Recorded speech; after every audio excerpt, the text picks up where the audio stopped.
Hello friends, welcome back to my channel. আজকে আমরা এই ভিডিওর মাধ্যমে দেখে নেব বৃদ্ধ ভাতা নিয়ে খুবই খুশির খবর।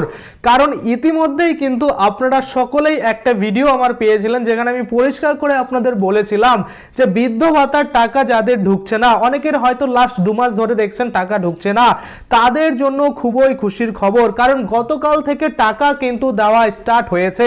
আপনারা যারা বৃদ্ধ ভাতা পান তারা একবার অবশ্যই নিজেদের ব্যাংক অ্যাকাউন্ট চেক করবেন, দেখবেন আপনাদের কিন্তু 100% টাকা ঢুকে গেছে।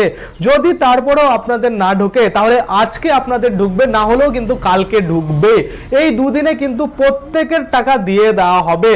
কারণ আপনারা সকলেই জানেন ইতিমধ্যে কিন্তু সার্ভেও শুরু হয়েছে যে লোকগুলো বেঁচে আছে না মারা গেছে, কারা টাকা পাচ্ছে কারা টাকা পাচ্ছে না, কাদের ডিউ রয়েছে কাদের ডিউ নেই, এই নিয়ে কিন্তু অলরেডি সার্ভে বা ভেরিফিকেশন চলছিল, যেটা কিন্তু আমাদের যেটা কিন্তু আমাদের মানে গভর্নমেন্ট থেকে পঞ্চায়েত থেকে কিন্তু আসছিল লোক, আসার পরে তারপরে কিন্তু আপনাদের বলছিল যে আপনারা টাকা পান কি না বা কবে থেকে পাচ্ছেন বা বাড়িতে কে কে বৃদ্ধ ভাতা পায়, এরকম কিন্তু ভেরিফিকেশন চলছিল। এবার আপনাদের দিকে আসছে কিনা জানি না, কিন্তু ওই আধিকারিকটাই বলছে যে এই দুদিনের মধ্যে সকলেরই টাকা কিন্তু ক্লিয়ার করে দেওয়া হবে।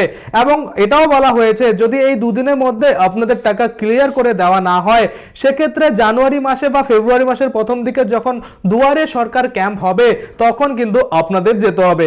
এবং গিয়ে কি করতে হবে এর আগের ভিডিওতে বলেছি, তবু এই ভিডিওতে একটু আপনাদের বলে দিই। সেখানে গিয়ে আপনাদের ডকুমেন্টসগুলো দেখাতে হবে, তারা চেক করে বলবে যে কি কারণে আপনার বৃদ্ধ ভাতার টাকা ঢুকছিল না, সেটা কিন্তু আপডেট বা আপলোড করে দিবে বা কেওয়াইসি করে দিবে, তারপরে মাস থেকে কিন্তু আপনাদের টাকাগুলো ঢুকবে। এবার কথা হচ্ছে যাদের টাকা ঢুকে গেছে তারা কি করবেন, তাদের আর কিছু করার নেই, আপনাদের প্রবলেম সলভ।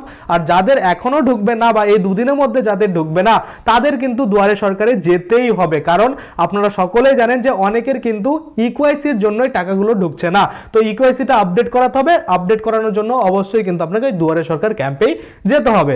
এবার আপনারা যদি চান যে দুয়ারে সরকার ক্যাম্পে যাবেন না, পঞ্চায়েতে গিয়ে কথা বলবেন, বা আপনারা যদি চান বিডিও অফিসে গিয়ে কথা বলতে পারেন, বা আপনারা যদি চান আপনাদের যে মানে পার্শ্ববর্তী প্রধান মেম্বার কাউন্সিলর রয়েছে তাদের সাথেও কিন্তু কথা বলতে পারেন।